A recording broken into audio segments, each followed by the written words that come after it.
Good morning, YouTube. You cannot see my video.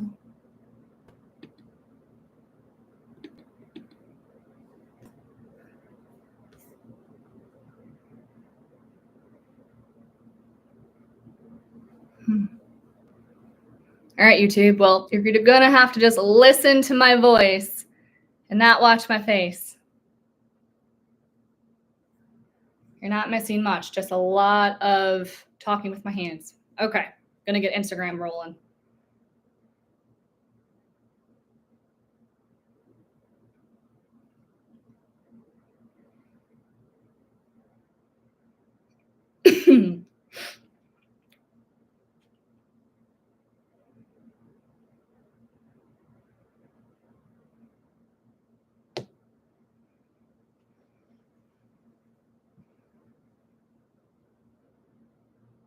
Good morning, crew. Welcome to the PT on Ice Daily Show. My name is Julie. I am a member of the Older Adult Division. Excited to be hanging out with you all this morning. Our discussion this morning, I am hoping to offer you all an expanded perspective and even maybe a perspective shift when it comes to how you approach loading older adults. The shift is this. The barbell is a tool to help get our older adults brutally strong and stave off functional decline, but it is not a rule. The barbell is a tool, not a rule. So this perspective shift has occurred for me over the last 9+ years of my career, working with the sickest of the sick in the ICU, all the way to higher level athletes in a CrossFit gym. So across that entire spectrum, I've had to be incredibly creative and unique when it comes to introducing loading. I have worked with folks where loading them up is the last of their priorities. What's more important is the fact that they don't have the money to keep their lights on, or they are having to use clothes to fill holes in the ceiling. I have worked with folks who have meaningful goals that have absolutely nothing to do with loading.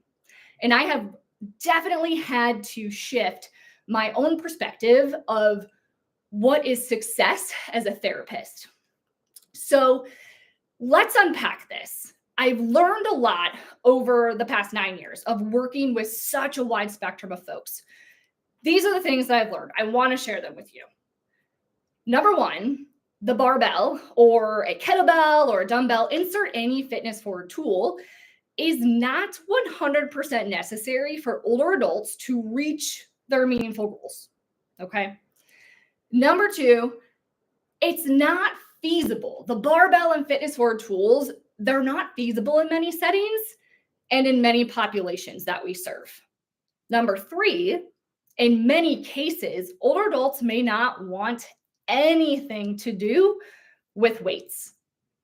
Number four, final one here, is that in many cases, no matter how hard we try, older adults are not able to make the correlation of how lifting a weight is going to translate to their meaningful activity.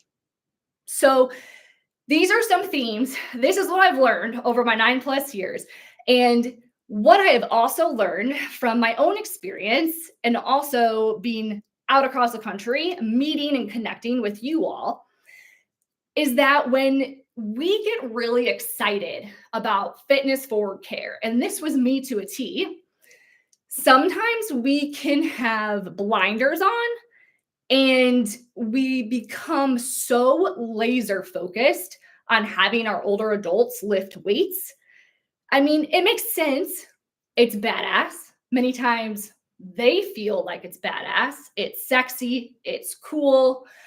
However, we can start to equate our success as a therapist with our ability to get our older adult to lift weights.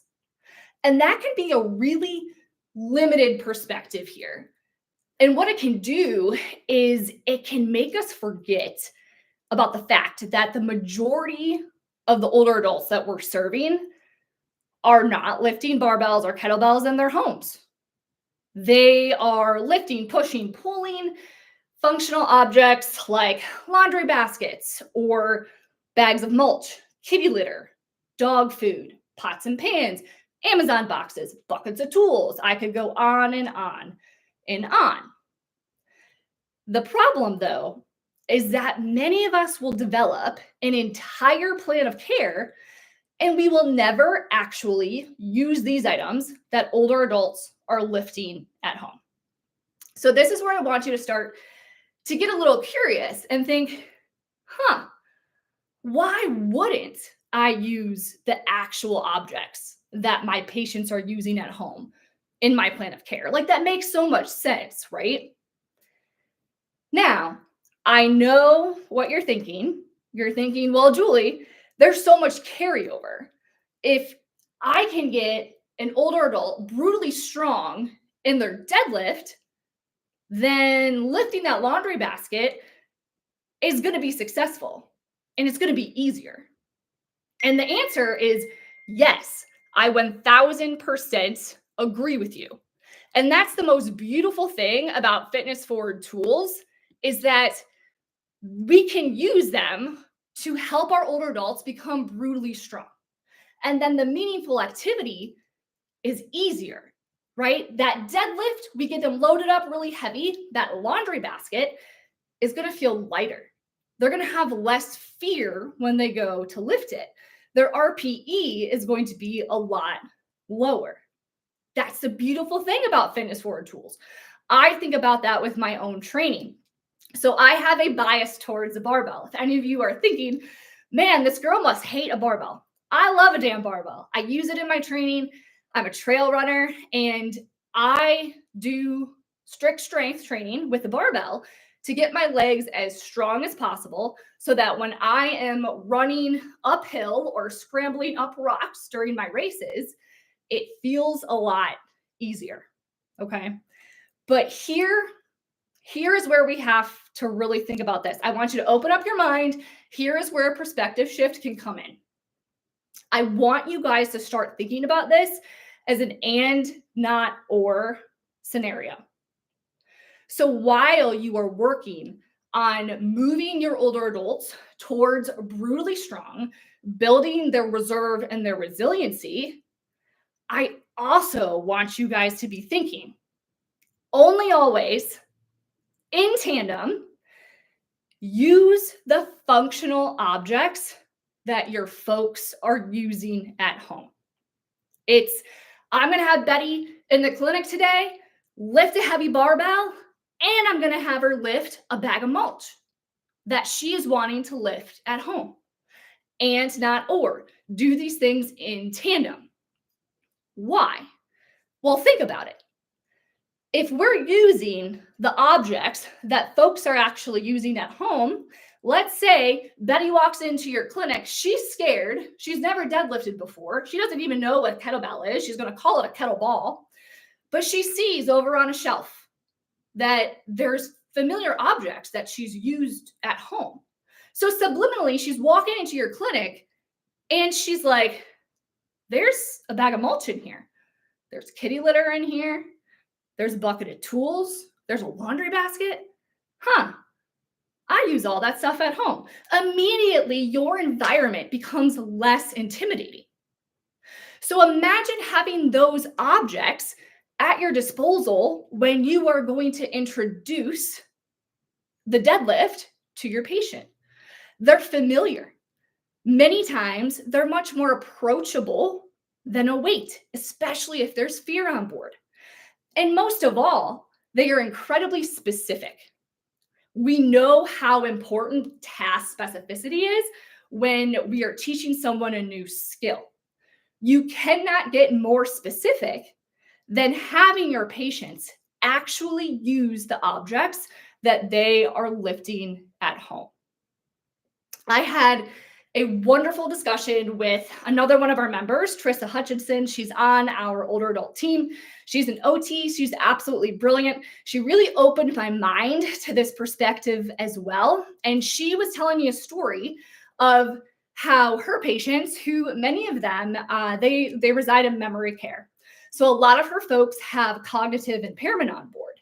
And she was telling me, Julie, it is such a high level cognitive skill to be able to correlate that kettlebell on the ground to the groceries that I have to lift on the ground from the ground.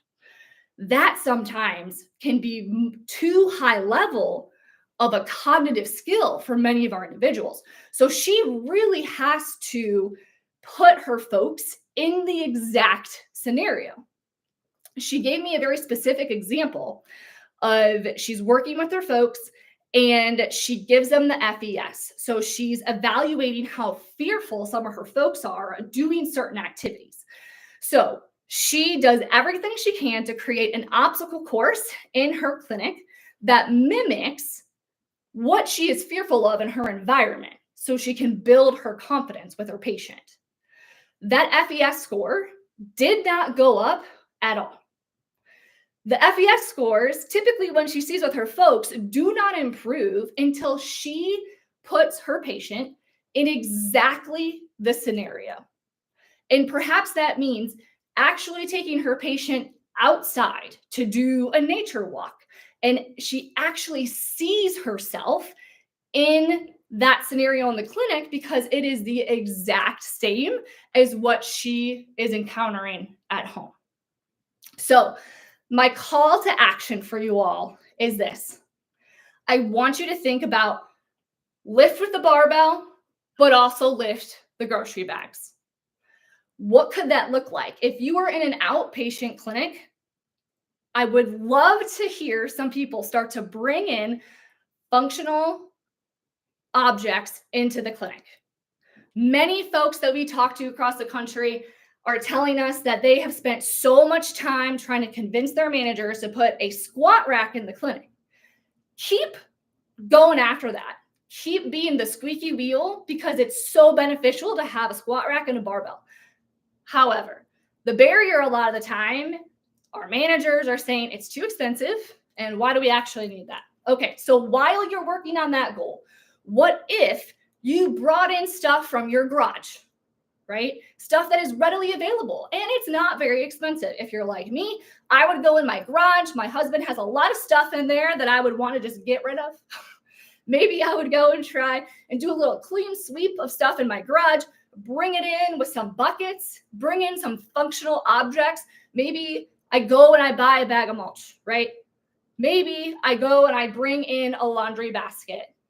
Start filling your clinics with this stuff. They're readily available to most of us, and it's offering the opportunity for older adults to start lifting in a different way, a way that could be more approachable. And you could start to get further with them right out the gate.